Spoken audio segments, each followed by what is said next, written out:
Alright guys, this is part 2 on what if the tetrarchy worked a bit better than it usually is.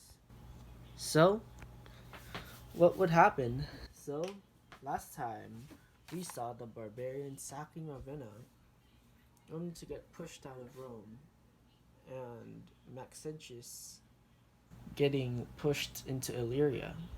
So Diocletian's just farming, and he's having a good time, and then Maxentius just comes in internally screaming in the back of Diocletian's house. Diocletian's just chuckling and then wondering what's going on. He goes out and sees Maxentius crying in a fetal position. He asks why, and he told him that all of the Germanic barbarians have taken over Ravenna, and since he didn't know, he said that Rome is probably lost to the barbarians, and he was unable to stop it, since news didn't travel very far, and he didn't know the result of the battle. All he saw was him getting defeated by barbarians and seeing Ravenna sacked. They're crying internally.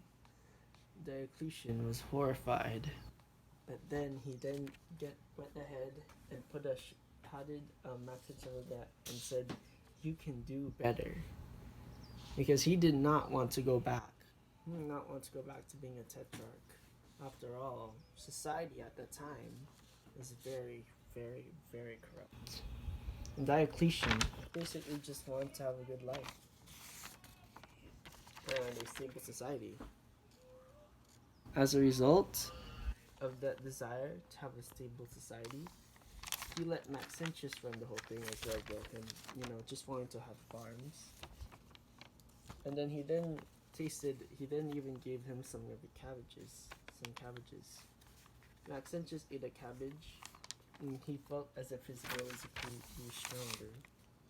After giving his soldiers some of Diocletian's cabbages, they then went ahead and fought a barbarian ready to sack Diocletian's farm. Maxentius beat them back. It was 5,000 strong soldiers against a barbarian horde numbering 6,300 strong. Diocletian was impressed by this display of power. He believed that he did that and was convinced that he made the right choice. As for Constantine is taking Germania Maximus, and he plans to do a Caesar on the Germans. And then take over Britannia and Hibernia. And Caledonia. For cleaner borders, of course. In the meantime, after this, Hispania decided to defect to Constantine because they did not want to be a part of Maxentius's horrible mismanagement. In the meantime, Constantine went to Fausta and asked if he was demon-possessed. Afterwards, Fausta spread her legs and was begging for Crispus to come to her so that they can play. Afterwards, he then got the patriarch of Antioch to come to her. After pilgrimaging, they got the demon out of her. But despite everything, she is still ambitious. What Fausta was trying to do now afterwards was to kill a patriarch that's closest to her, and then use that position to increase her standing, her power. It's a dumb plan, and most of the Christians won't accept it. However, it is her passion to gain power. That's why she plans to do it. She knows she cannot defeat Constantine without horrifically dooming the empire, but she can damage Maxentius.